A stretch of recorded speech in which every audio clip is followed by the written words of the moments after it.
નમસ્તે વિદ્યાર્થી મિત્રો, આજે આપણે પ્રકરણ નંબર 7 યામ ભૂમિતિ વિશે જોઈશું. વિદ્યાર્થી મિત્રો, આપણે ધોરણ 9માં યામ ભૂમિતિ વિશે અભ્યાસ કરી ગયા છે.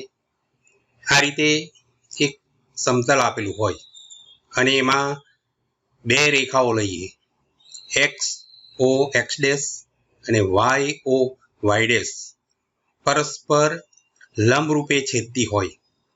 તો આ રીતે આ જે સમતલ જે છે એના 4 વિભાગો પડે છે અને અહીં આ જે રેખા છે એક્સ ઓ એક્સ ડેશ એને એક્સ અક્ષ તરીકે ઓળખવામાં આવે છે અને વાય ઓ વાય ડેશને વાય અક્ષ તરીકે ઓળખવામાં આવે છે.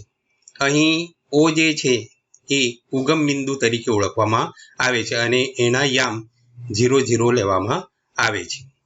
હવે આ રીતે આ જે બે રેખાઓ પરસ્પર છેદે છે અને તેથી સમતલના 4 વિભાગો બને છે એને ચરણ તરીકે ઓળખવામાં આવે છે. અને એ ચરણને આપણે આ ઓએક્સ રેખા લઈએ, એની ઓએક્સ રેખાની ઘડિયાળની વિરુદ્ધ દિશામાં જઈએ, એટલે કે આ ઓએક્સ રેખાથી આ રીતે આમ ઘડિયાળની વિરુદ્ધ દિશામાં જઈએ તો આ જે વિભાગ છે એને ચરણ 1, ચરણ 2 અથવા દ્વિતીય ચરણ, ચરણ 3 અને ચરણ 4 તરીકે ઓળખવામાં આવે છે. આજે વિદ્યાર્થી મિત્રો ચરણ વિશેની વાત કરીએ તો ચરણ 1માં જે બિંદુ આવશે એમાં એક્સ યામ પણ પ્લસ આવશે અને વાય યામ પણ પ્લસ આવશે. દ્વિતીય ચરણમાં એક્સ યામ માઇનસ વાય યામ પ્લસ આવશે. તૃતીય ચરણમાં બંને યામ એ માઇનસમાં આવશે અને ચતુર્થ જે ચરણ છે એમાં એક્સ યામ પ્લસ અને વાય યામ માઇનસ આપણને મળે છે. વિદ્યાર્થી મિત્રો, આ વસ્તુ આપણે યાદ રાખવાની છે. રેખા એક્સ ડેશ ઓ એક્સ ને એક્સ અક્ષ અને વાય ઓ વાય ડેશ ને વાય અક્ષ કહેવાય છે. બિંદુ ઓ ને ઉગમ બિંદુ કહે છે જેના યામ 0 0 છે. ત્રીજું, રેખાઓ એક્સ ડેશ ઓ એક્સ અને વાય ઓ વાય ડેશ સમતલના 4 વિભાગ કરે છે. આ દરેક વિભાગને ચરણ કહે છે જેને ઓએક્સ થી ઘડિયાળની વિરુદ્ધ દિશામાં 1 2 3 4 નંબરથી ઓળખાય છે. એક્સ અક્ષ પરનું કોઈ પણ બિંદુના યામ x0 છે અને વાય અક્ષ પરના કોઈ પણ બિંદુના યામ 0 y સ્વરૂપના હોય છે. બિંદુ xy લઈએ, કોઈ પણ આપણે બિંદુ xy લઈશું તો એમાં x જે છે એને કોટી તરીકે ઓળખવામાં આવે છે અને y જે છે એને ભુજ તરીકે ઓળખવામાં આવે છે. x એટલે કે x યામ અને આ y યામ થશે. એમાં x ને કોટી તરીકે અને y ને ભુજ તરીકે ઓળખવામાં આવે છે. હવે વિદ્યાર્થી મિત્રો, આ જે આપણે સમતલના બિંદુઓ જે છે એમાં કોઈ પણ બે બિંદુઓનું અંતર વિશે આ પ્રકરણમાં આપણે અભ્યાસ કરવાના છે. હવે કોઈ સમતલમાં આવેલું જે બિંદુ હશે એ માટે ઘણી બધી શક્યતાઓ હશે. જો બે બિંદુઓ એક જ અક્ષ પર આવેલા હોય, ક્યાં એક્સ અક્ષ પર આવેલા હોય, ક્યાં વાય અક્ષ પર આવેલા હોય, અથવા બે બિંદુઓ બંને અક્ષો પર આવેલા હોય, એટલે કે એક એક્સ અક્ષ પર હોય અને બીજું વાય અક્ષ પર હોય. અને ત્રીજી શક્યતા જોઈએ તો એ અક્ષો પર આવેલા ન હોય. અને ચોથી શક્યતા એક બિંદુ અક્ષ પર આવેલું હોય અને બીજું અક્ષ પર આવેલું ન હોય. આ રીતે 4 શક્યતાઓ આપણને જોવા મળશે. એમાં આપણે પહેલી શક્યતા લઈએ તો એક જ અક્ષ પર આવેલા બે બિંદુઓ વચ્ચેનું અંતર જોઈએ. તો અહીં ઉદાહરણ આપેલ છે, એક એ 2 0 અને બી 5 0. એ બંને જે બિંદુઓ જે છે એ એક્સ અક્ષ પરના બિંદુઓ છે. એની વચ્ચેનું અંતર આપણે શોધીએ તો અહીં આપણે જોઈએ છે કે એ 2 0 એટલે કે આપણે આ રીતે સંખ્યા રેખા દોરીએ તો એ આ જે બિંદુ જે છે એ 2 0 બિંદુ દર્શાવે છે. એ જ રીતે અહીં એક્સ અક્ષ પર 5 જે અંક દર્શાવેલ છે એ બી 5 0 બિંદુ દર્શાવે છે. હવે એ અને બી વચ્ચેનું અંતર આપણે શોધીએ તો અહીં આ ઉગમ બિંદુ છે, ઉગમ બિંદુથી બી નું અંતર 5 એકમ છે, એટલે કે OB બરાબર 5 એકમ થશે. અને ઉગમ બિંદુ O થી એનું અંતર 2 એકમ છે, એટલે કે OA બરાબર 2 થશે. અને OB માંથી OA બાદ કરીએ તો આપણને AB મળે છે. એટલે કે અહીં AB બરાબર OB માઇનસ OA બરાબર 5 માઇનસ 2 બરાબર 3 એકમ છે. એ જ રીતે બીજું ઉદાહરણ આપેલ છે, સી -4 શૂન્ય અને ડી 3 શૂન્ય. આ બંને બિંદુઓ પણ એક્સ અક્ષ પર આવેલા છે. અહીં સી -4 શૂન્ય છે, એટલે કે અહીં એક્સ અક્ષ પર -4 જે બિંદુ જે છે અહીં એ બિંદુ સી -4 શૂન્ય દર્શાવે છે. અને ડી 3 શૂન્ય એટલે કે એક્સ અક્ષ પર 3 બિંદુ જે છે, 3 અંક લખેલ છે, એટલે કે આ બિંદુ એ ડી 3 શૂન્ય બિંદુ દર્શાવે છે. હવે એ બંને બિંદુઓ વચ્ચેનું અંતર શોધીએ. તો અહીં આ બંને બિંદુઓ ઉગમ બિંદુથી પરસ્પર વિરુદ્ધ દિશામાં આવેલા છે, એટલે કે બંને વચ્ચેનો ઉગમ બિંદુથી જે બંને બિંદુ અંતરનો સરવાળો કરીએ તો આ બંને બિંદુ વચ્ચેનું અંતર આપણને મળે છે. એટલે કે અહીં ઉગમ બિંદુ O થી ડી નું અંતર 3 એકમ છે અને એ જ રીતે ઉગમ બિંદુ O થી સી નું અંતર 4 એકમ અંતરે છે. અને તેથી 3 અને 4 નો સરવાળો કરીએ એટલે કે 7 એકમ એ સી અને ડી વચ્ચેનું અંતર દર્શાવે છે. અહીં દર્શાવેલ છે કે સીડી બરાબર ઓસી વત્તા ઓડી બરાબર 4 વત્તા 3 બરાબર 7 એકમ. આ રીતે વિદ્યાર્થી મિત્રો આપણે કોઈ બિંદુઓ બે બિંદુઓ વાય અક્ષ પર આવેલા હોય તો તેમની વચ્ચેનું પણ અંતર સરળતાથી શોધી શકીએ છીએ. આશા રાખું છું કે આ જે બે બિંદુઓ વચ્ચેના અંતરની તમને બરાબર સમજ પડી ગઈ હશે. હવે આપણે આગળનું જોઈએ તો બે બિંદુઓમાં એક બિંદુ એક્સ અક્ષ પર આવેલું હોય અને બીજું બિંદુ વાય અક્ષ પર આવેલું હોય તેવા બે બિંદુઓ વચ્ચેનું અંતર કેવી રીતે શોધાય તે આપણે જોઈએ. તો અહીં ઉદાહરણ દર્શાવેલ છે એ 4 શૂન્ય એ એક્સ અક્ષ પરનું બિંદુ છે, બી 0 3 એ વાય અક્ષ પરનું બિંદુ છે.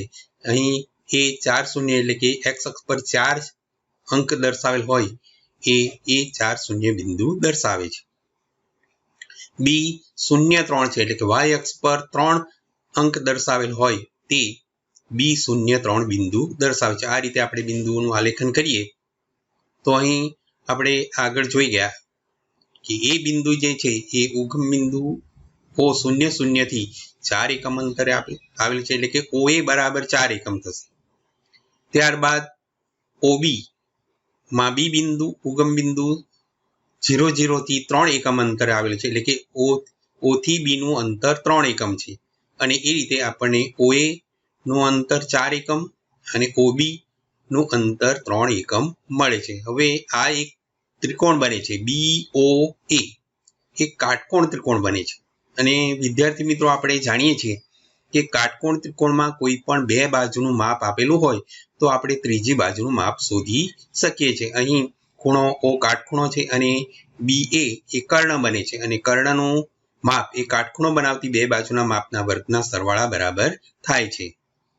અને તેથી પાયથાગોરસના પ્રમેય ઉપરથી આપણે BA એટલે કે A અને B વચ્ચેનું અંતર આપણે સરળતાથી મેળવી શકીએ છીએ. એ માટે અહીં આ રીતે સૂત્ર બનશે AB બરાબર વર્ગમૂળમાં OA નો વર્ગ વત્તા OB નો વર્ગ. OA નો વર્ગ આપણને OA ની કિંમત ખબર છે, અહીંયા 4 નો વર્ગ વત્તા OB એટલે કે 3 નો વર્ગ અને 4 નો વર્ગ વત્તા 3 નો વર્ગ એટલે કે 16 વત્તા 3 9 એટલે કે 25 થશે અને 25 નું વર્ગમૂળ 5 એકમ મળે છે. અને એ રીતે A અને B બિંદુ વચ્ચેનું અંતર 5 એકમ મળે છે. આમ વિદ્યાર્થી મિત્રો આપણે કોઈ પણ બે બિંદુઓમાં એક બિંદુ એક્સ અક્ષ પર આવેલું હોય અને બીજું બિંદુ વાય અક્ષ પર આવેલું હોય તો પાયથાગોરસના પ્રમેયનો ઉપયોગ કરીને એ બે બિંદુઓ વચ્ચેનું અંતર આપણે સરળતાથી શોધી શકીએ છીએ. હવે આગળની શક્યતા લઈએ કે અક્ષ પર ન હોય તેવા બે બિંદુઓ વચ્ચેનું અંતર. તો અહીં ઉદાહરણ દર્શાવેલ છે P 2 5 એ અક્ષ પર બિંદુ આવેલ નથી અને Q 5 અને 7 એ પણ અક્ષ પરનું બિંદુ નથી. એ બે બિંદુઓ વચ્ચેનું અંતર કઈ રીતના શોધાય તે આપણે જોઈએ. તો અહીં પહેલા બિંદુને આલેખીએ તો P 2 5 એટલે કે 2 5 એટલે કે આ જે બિંદુ જે છે પ્રથમ ચરણમાં આવશે. અહીં x અક્ષ પર 2 અને y અક્ષ પર 5 એની બંને સમાંતર રેખાઓ અહીં છેદે છે, એટલે કે આ બિંદુ જે છે એ P 2 અને 5 બિંદુ દર્શાવે છે. એ જ રીતે Q 5 7 એટલે કે x અક્ષ પર 5 અને y અક્ષ પર 7 એટલે કે આ એ પ્રથમ ચરણમાં અહીં બંને રેખાઓ 5 અને 7 માંથી પસાર થતી રેખાઓ અહીંયા છેદે છે, એટલે કે Q 5 અને 7 આ બિંદુ દર્શાવે છે. આ રીતે P બિંદુ અને Q બિંદુ વચ્ચેનો હવે અંતર આપણે શોધીશું. હવે એ અંતર શોધવા માટે આપણે પી બિંદુમાંથી PR લંબ રેખા એક્સ અક્ષ પર દોરીએ છીએ અને ક્યુમાંથી QS લંબ રેખા એક્સ અક્ષ ઉપર દોરીએ છીએ. આ રીતે PR લંબ રેખા અને QS લંબ રેખા એક્સ અક્ષ ઉપર દોરીએ છીએ. ત્યારબાદ P માંથી એક્સ અક્ષને સમાંતર રેખા PT દોરીએ છીએ અને એ રીતે આપણને અહીં PQT એક કાટકોણ ત્રિકોણ બને છે. હવે PT નું જે અંતર હશે, P અને T બિંદુ વચ્ચેનું અંતર એ અહીં R અને S વચ્ચેનું જે અંતર હશે તેના બરાબર થાય અને R અને S એ એક્સ અક્ષ પરના બિંદુઓ છે અને તેમની વચ્ચેનું અંતર આપણે અહીં જોઈ ગયા છે. એ આપણને 5 - 3 કરવાથી, એટલે કે 5 માંથી 3 બાદ કરીએ, 5 માંથી 2 બાદ કરીએ એટલે કે 3 એકમ થશે. એટલે કે RS નું અંતર જે છે એ 3 એકમ મળે છે અને RS નું જેટલું અંતર હશે તેટલું જ PT નું અંતર મળે છે. અહીં બાજુમાં દર્શાવેલ છે કે PT બરાબર 5 - 2 બરાબર 3 એકમ થશે અને એ જ રીતે QT જે છે એનું અંતર આપણે અહીં 7 માંથી 5 બાદ કરવાથી આપણને મળશે અને એ રીતે QT બરાબર 7 - 5 બરાબર 2 એકમ મળે છે. અને એ રીતે વિદ્યાર્થી મિત્રો આ જે ત્રિકોણ બને છે PQT કાટકોણ ત્રિકોણ, એમાં PT ની લંબાઈ 3 એકમ છે અને QT ની લંબાઈ 2 એકમ છે.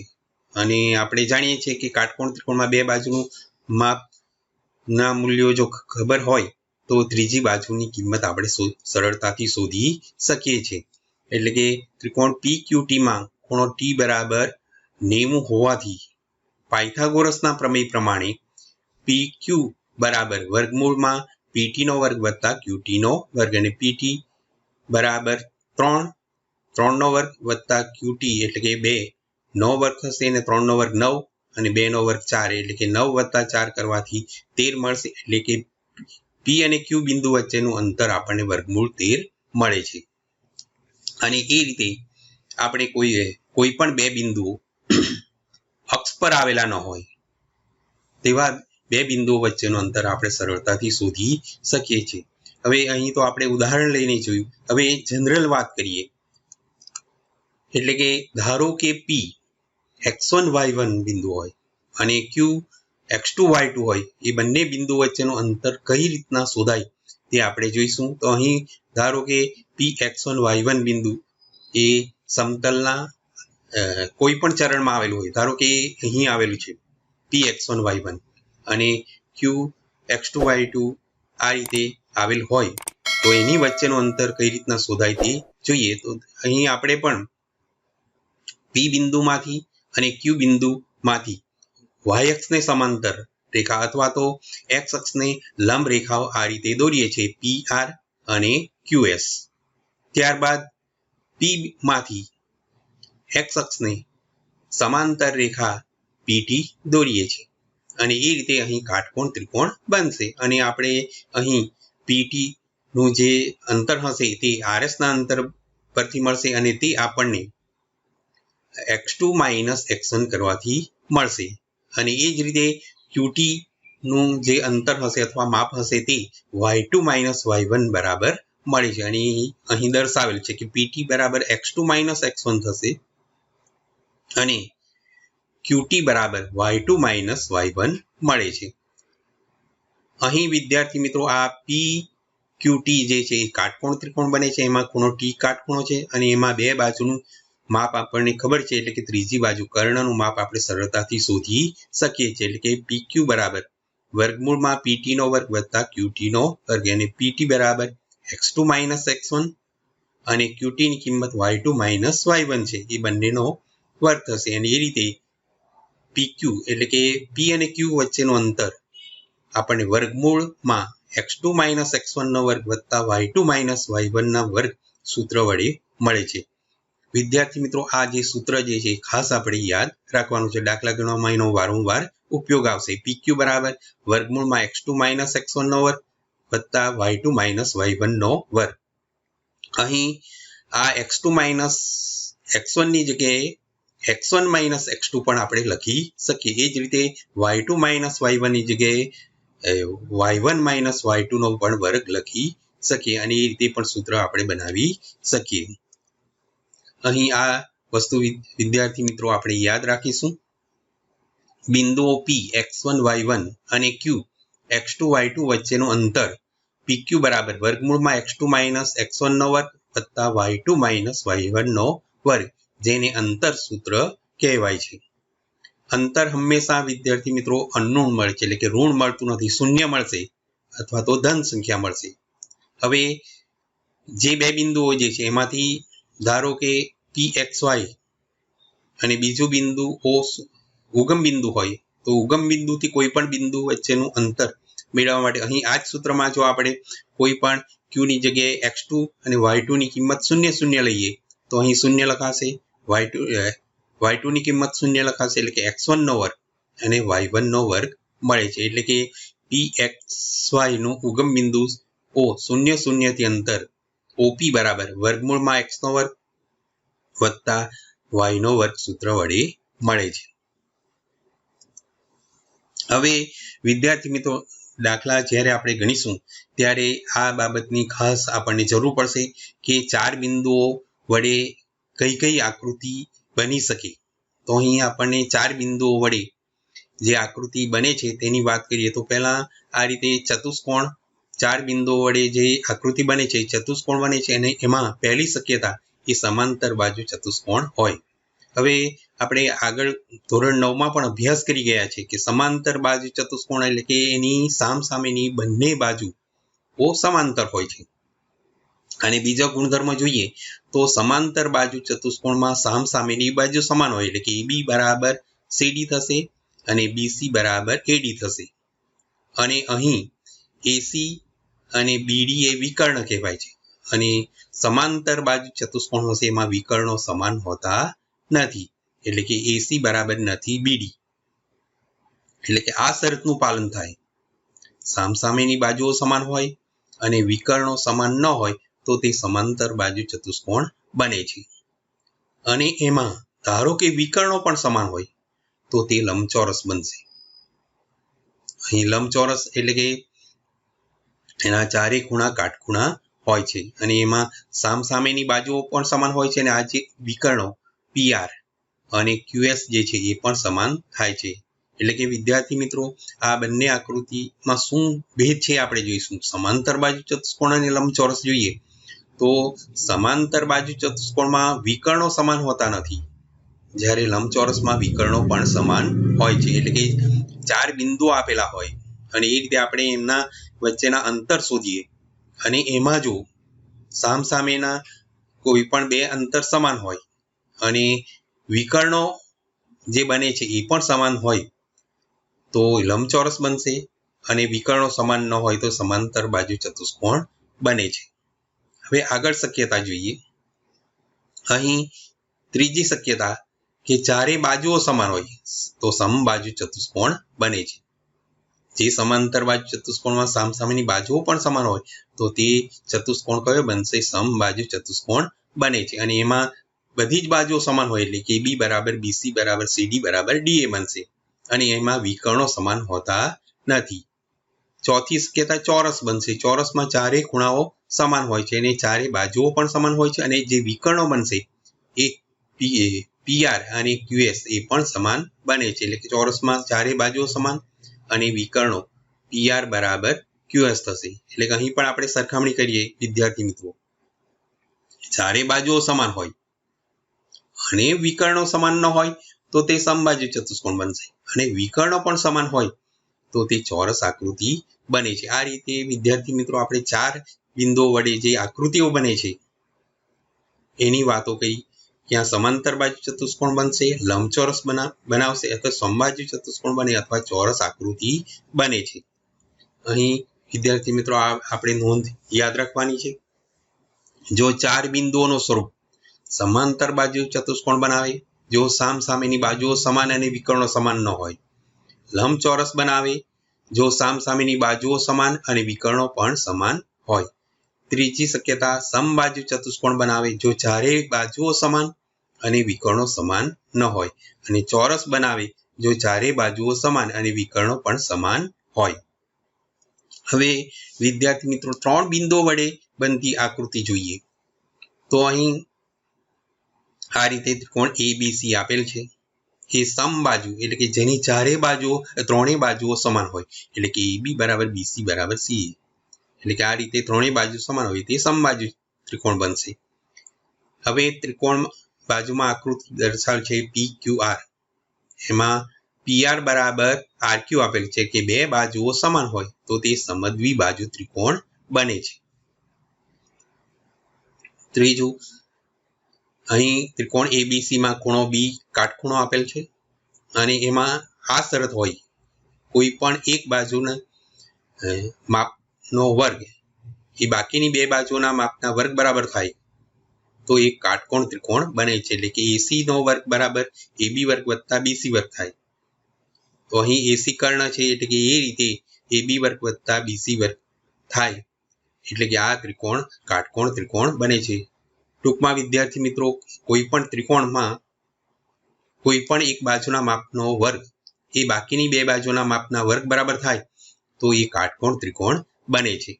અહીં ચોથી શક્યતા જોઈએ તો અહીંયા PQR 3 બિંદુ વડે કોઈ ત્રિકોણ બને. ક્યારે ત્રિકોણ બનશે? તો એમાં કોઈ પણ બે બાજુના માપનો સરવાળો એ ત્રીજી બાજુના માપ કરતાં વધારે હોય. આ ત્રણેય શક્યતા હોય તો એ જે 3 બિંદુઓ હશે એ ત્રિકોણની રચના કરે છે. અને એ રીતે વિદ્યાર્થી મિત્રો આપણે 3 બિંદુઓ વડે કઈ આકૃતિ બને છે તે સરળતાથી નક્કી કરી શકાશે. અહીં આ નોંધ પણ આપણે વિદ્યાર્થી મિત્રો યાદ રાખીશું. જો 3 બિંદુઓ સમબાજુ ત્રિકોણ બનાવે જો ત્રણેય બાજુ સમાન હોય, સમદ્વિબાજુ ત્રિકોણ બનાવે જો કોઈ પણ બે બાજુ સમાન હોય, અને કાટકોણ ત્રિકોણ બનાવે જો કોઈ પણ બે બાજુના માપના વર્ગનો સરવાળો ત્રીજી બાજુના માપના વર્ગ બરાબર થાય, અને ત્રિકોણ બનાવે જો કોઈ પણ બે બાજુના માપનો એટલે કે અંતરનો સરવાળો ત્રીજી બાજુના માપ અથવા અંતર કરતાં વધારે હોય. હવે વિદ્યાર્થી મિત્રો આપણે 3 બિંદુઓ લઈશું તે સમરેખ હોય એવું ક્યારે કહી શકાશે?